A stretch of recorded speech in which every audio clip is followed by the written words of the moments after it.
Hola, les damos la bienvenida al podcast Miradas sobre América Latina, coordinado por Juan Olmeda y yo, Elodie Brun, del Colegio de México.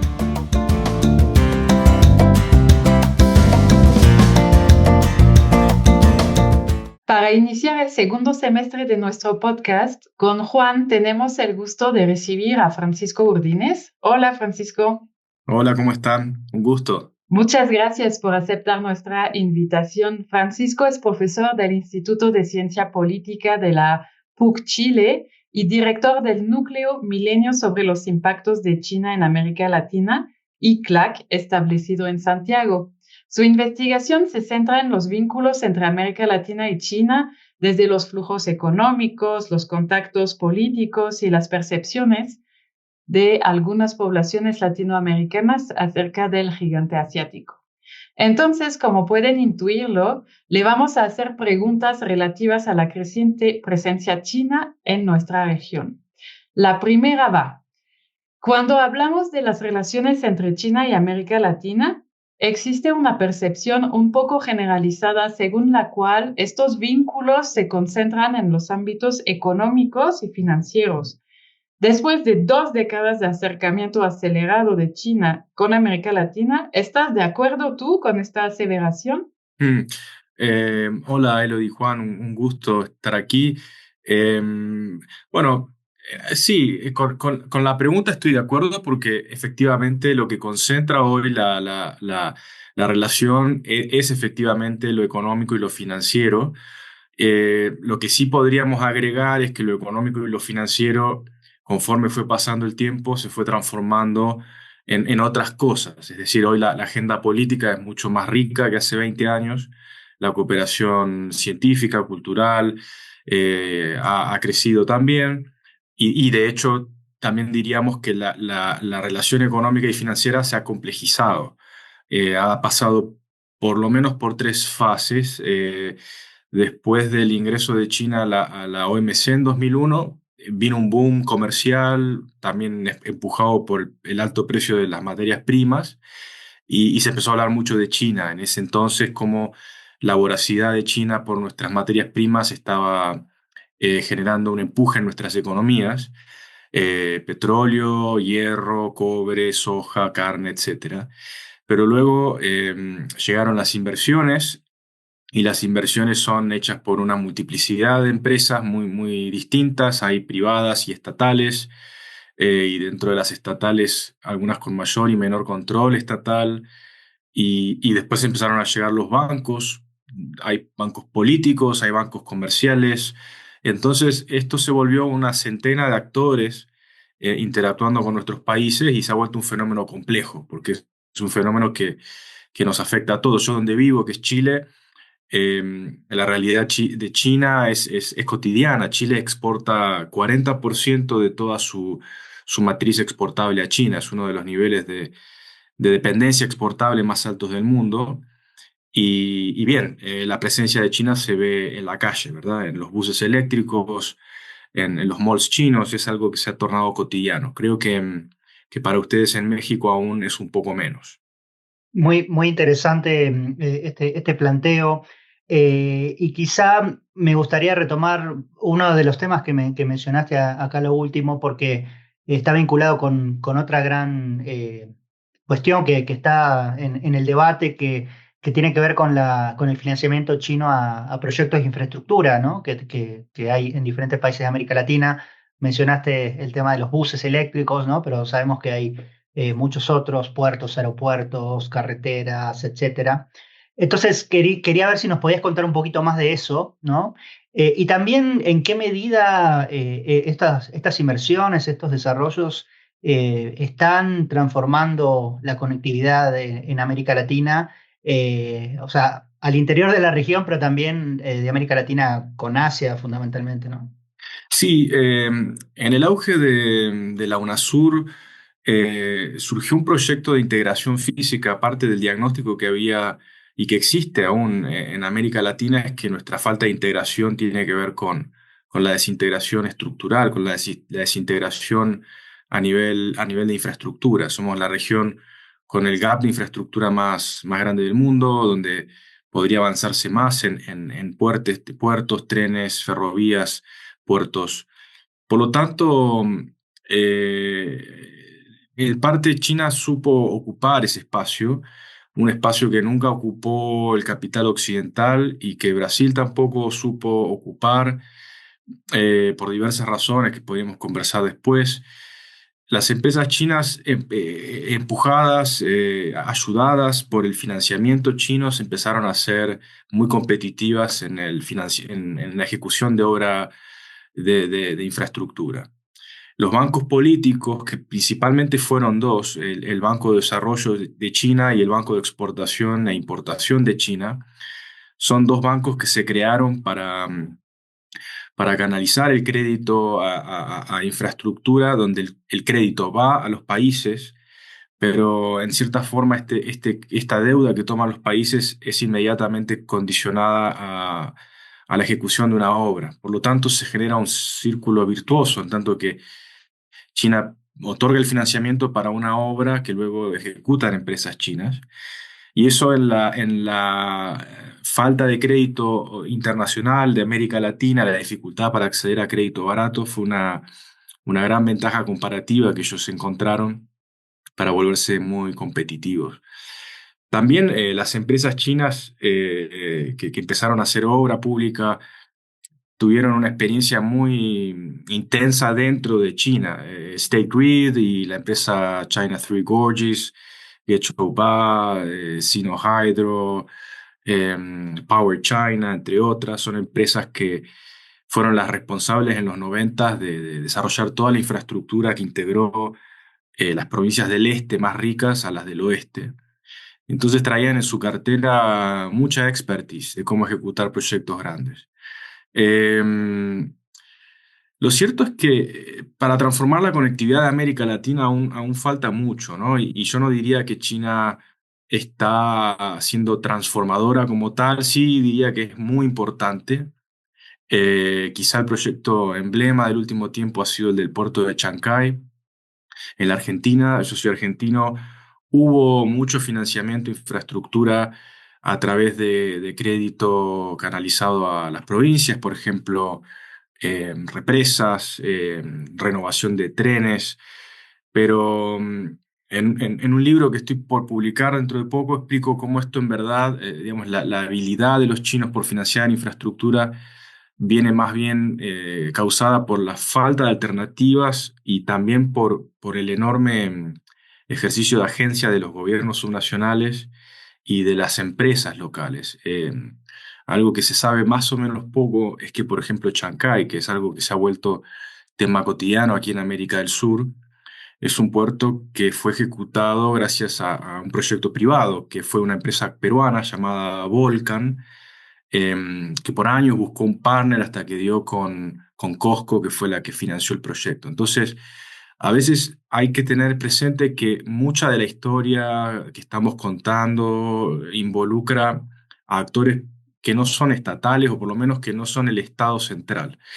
Y eso cuesta hacer entender los gobiernos subnacionales, sobre todo en países federales como México, Argentina, Brasil, y el capital nacional, las empresas nacionales, han sido fundamentales en traccionar la llegada de proyectos de infraestructura en nuestra región.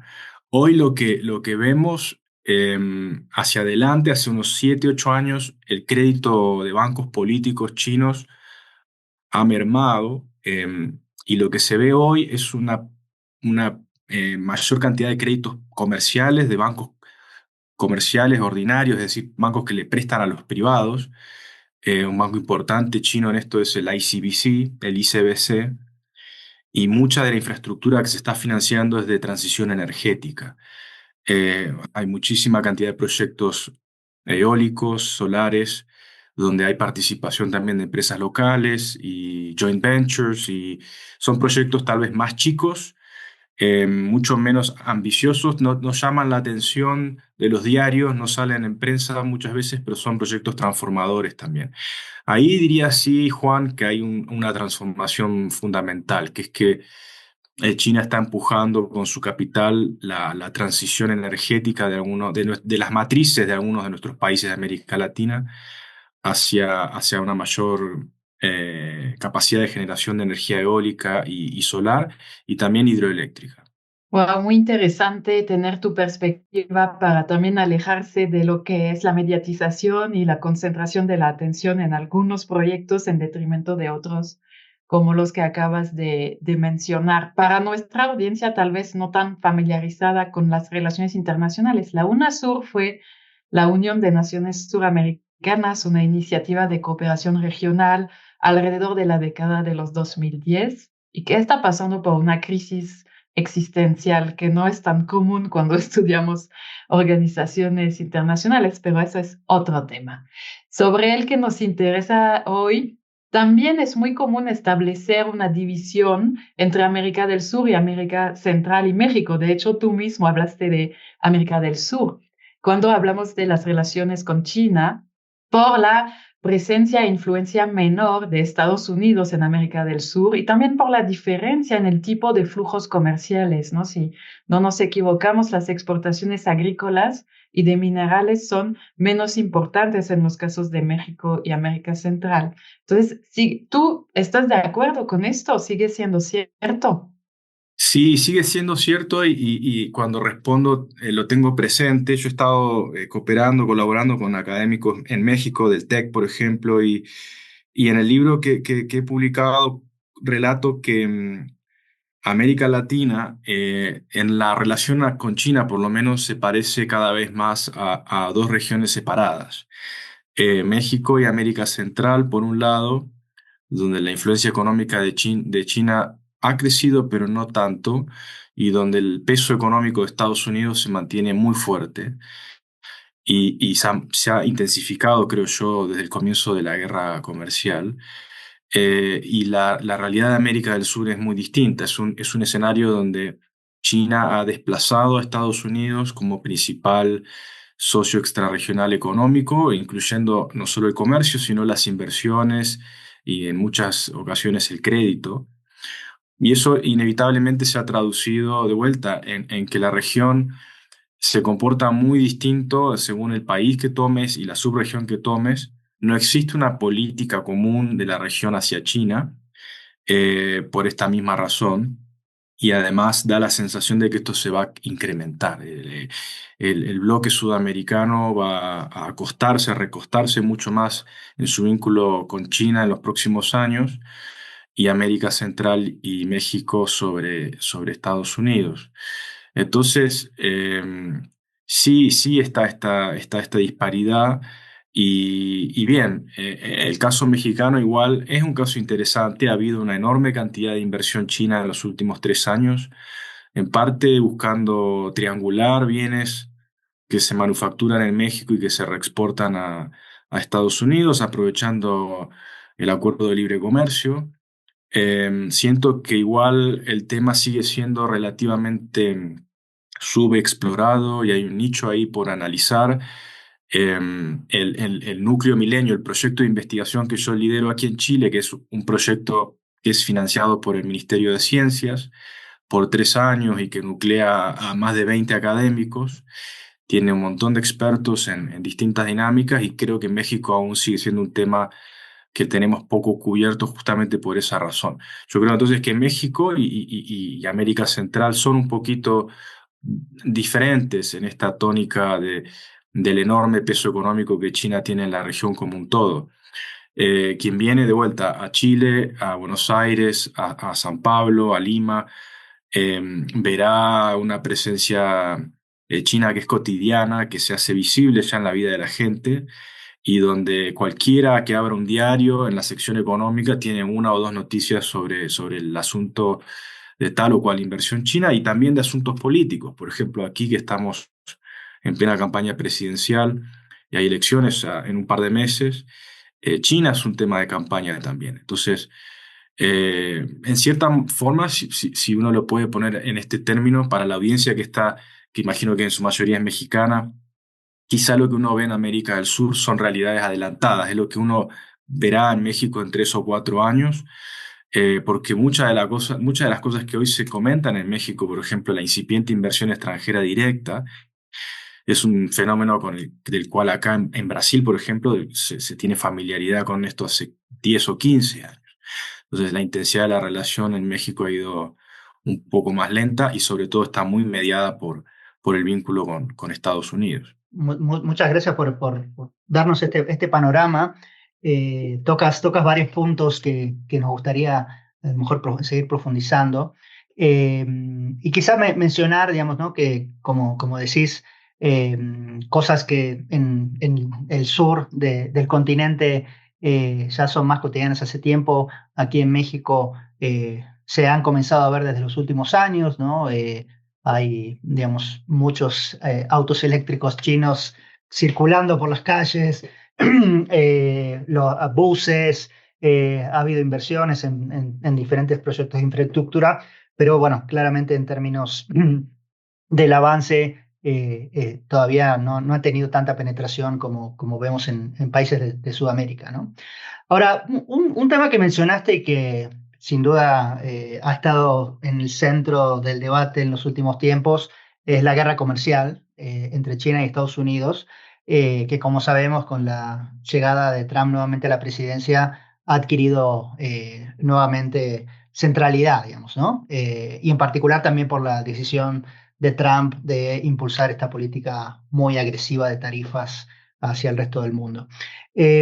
Quisiera preguntarte cómo todos estos elementos, ¿no? De la guerra comercial de Estados Unidos y China, pero también la política que Estados Unidos ha desarrollado desde el regreso de Trump a la presidencia, impactan en la relación de América Latina con China, y en qué áreas esto puede tener mayor efecto, ¿no? Y agregaría si ves que esto puede abrir nuevos espacios para China, como algunos plantean, o más bien, digamos, el gobierno norteamericano terminará teniendo un acercamiento de países de América Latina por el temor a las tarifas.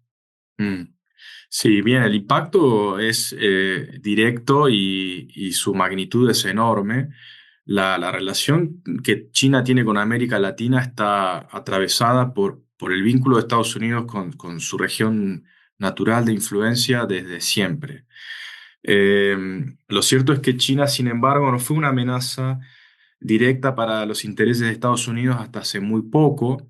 Más bien diría lo contrario, Estados Unidos abrazó y dio la bienvenida a China entrando en la región, ofreciendo bienes alternativos, supliendo un poco el rol que Estados Unidos había jugado históricamente, mientras que Estados Unidos se concentraba en otros problemas que consideraba más urgentes. Esto es a comienzos de los 2000 y de repente se comenzó a tener la sensación de que China, más que complementar, estaba desplazando, es decir, estaba ocupando una silla en algunos sectores económicos que luego se hacía muy difícil reocupar. Eh, y la guerra comercial lo que ha hecho es explicitar eso y generar una tónica muy compleja para los países de la región, que es que de a poco se empiezan a sentir obligados a tomar partido, a expresarse a favor o en contra de uno u otro, algo que para países pequeños y medianos es sí o sí una situación de pérdida absoluta. Chile, por ejemplo, Perú tienen acuerdos de libre comercio tanto con China cuanto con Estados Unidos y su política fue precisamente la de beneficiarse de una relación con ambos. La de tener que optar ha llevado a roces enormes, por ejemplo, en el sector de telecomunicaciones. Ha habido enorme cantidad de ejemplos donde proyectos financiados por empresas chinas tuvieron la oposición explícita del Departamento de Estado. Eh, por ejemplo, un proyecto para desarrollar un cable de 5G que iba a unir a Chile con China. Eso explícitamente fue vetado, fue criticado por el Departamento de Estado y esa, entre otras razones, llevó a Chile a decidir no avanzar. Estados Unidos, en cierta manera, lo que está haciendo es ofrecer un montón de sanciones, de garrotes, se dice en relaciones internacionales, es decir, castigar a los países que se relacionan con China en aquellos sectores donde entiende que hay competencia directa que tiene que ver con telecomunicaciones, inteligencia artificial, transición energética, desarrollo de patentes tecnológicas, en fin. El gran drama que encuentra Estados Unidos en esta administración de Trump, pero también en la anterior de Biden y en la primera administración de Trump 1, podríamos llamar, es que carece de herramientas de política para ofrecer incentivos económicos. Es decir, carece de zanahorias, carece de premios para también afectar la política en la región. Digamos, se ha vuelto un país que te dice qué no tienes que hacer, qué tienes que hacer, pero no es capaz de ofrecerte algo a cambio cuando China es vetada.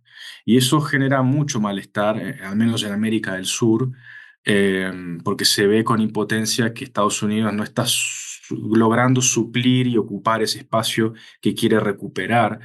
Eh, por lo tanto, estamos como en un dilema, que es la dependencia económica hacia China y la lealtad política hacia Estados Unidos. Y jugarse por una u otra, sí o sí, de vuelta genera pérdida y también genera que esto se politice a escala doméstica. Lo que uno nota es que los partidos políticos toman de a poco partido por uno u otro, se expresan a favor de uno u otro de los países. Y ese es un camino que es muy, muy pernicioso, es muy malo para el futuro de la región. Yo sí creo que estamos prontos a una guerra fría parecida a la guerra fría del siglo XX, con diferencias, por supuesto. Quizá la principal es que es una carrera no armamentística vinculada a la tecnología nuclear, sino al desarrollo de inteligencia artificial y todo lo que eso lleva consigo. Entre ellos y también está involucrada la transición energética, porque toda esta tecnología requiere una enorme cantidad de energía y de disponibilidad de energía en distintos puntos del planeta para sostener andando los data hubs. Me parece que en América Latina hay muy poca conciencia de la gravedad de esto. Eh, Casi diría que se vive pensando en que de a poco la relación se normalizará, que quizá volvamos al mundo que teníamos en los 2000 y 90, y eso no va a suceder. La relación entre China y Estados Unidos está rota para siempre y nosotros carecemos de una estrategia sobre cómo lidiar con esto. Y esto es unánime, es de México a la Argentina, es todo el hemisferio absolutamente entrampado en una situación que no sabe cómo resolver. Y bien, por eso creo que este tema es tan urgente y además cruza cualquier otro tema. Nadie puede discutir política ambiental sin hablar de este tema, nadie puede discutir política eh, económica sin hablar de este tema. Todos los politólogos, en mi opinión, debiesen estar incorporando esta dimensión en su agenda porque en 2 o 3 años se va a hacer explícita. Muy bien, ahí un llamado de atención de Francisco a la comunidad académica y también política, ¿no? A tener en cuenta el contexto complejo y no necesariamente, digamos, positivo que enfrentamos. Y hay una dimensión que está ahí presente en estos intercambios, pero que no hemos hablado de manera explícita, que es el de la seguridad.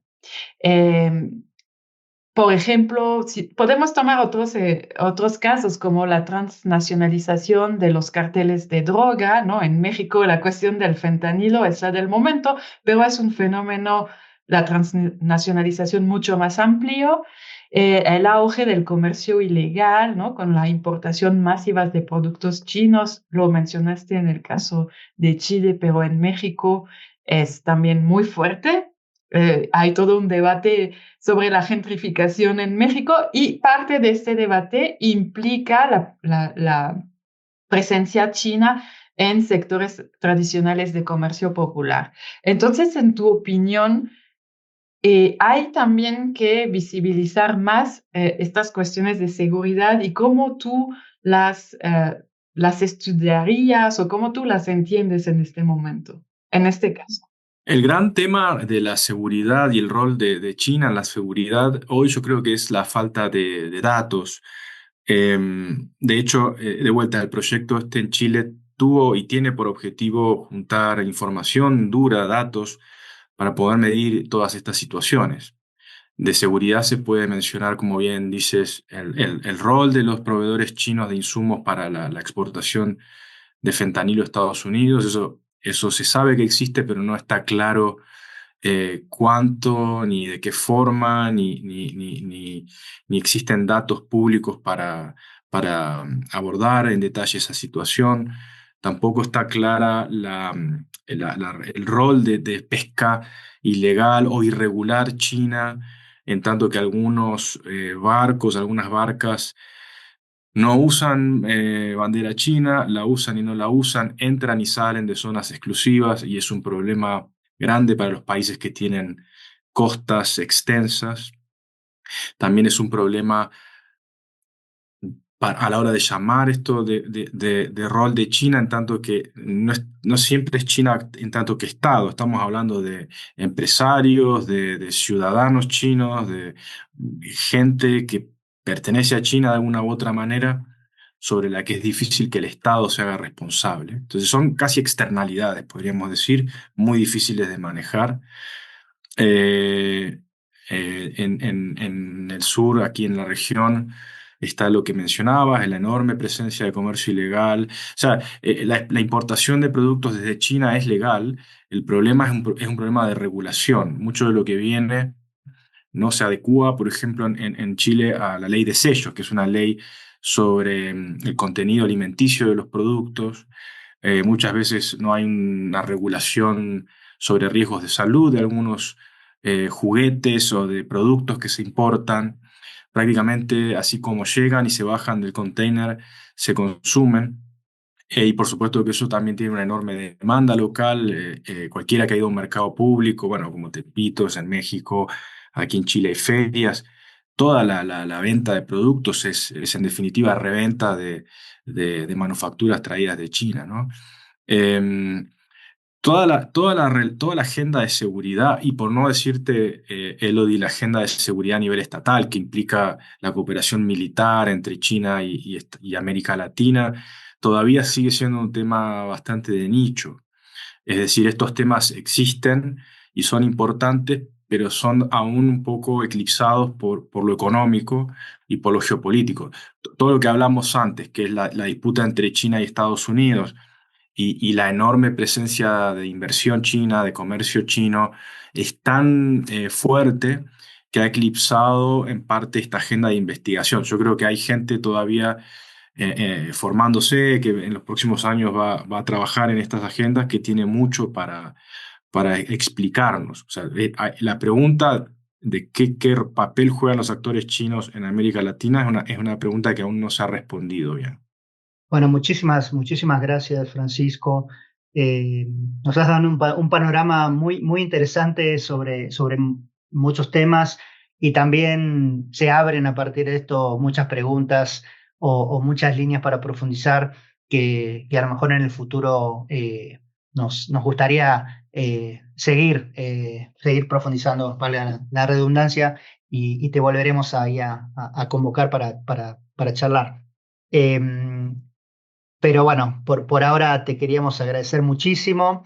Queríamos decirles a quienes nos escuchan que estamos grabando este episodio el 22 de agosto y siempre nos parece importante mencionar la fecha porque en estas cuestiones, entre que grabamos el episodio y que efectivamente sale, pueden pasar cosas que hoy no prevemos. Así que, bueno, nuevamente les invitamos a quienes nos escuchan a seguirnos, a seguir este podcast y a esperar los próximos episodios. Muchísimas gracias. Muchas gracias por escuchar este episodio del podcast Miradas sobre América Latina. Esta serie es producida por la Coordinación de Educación Digital del Colegio de México. Hasta pronto para más reflexiones sobre la actualidad latinoamericana.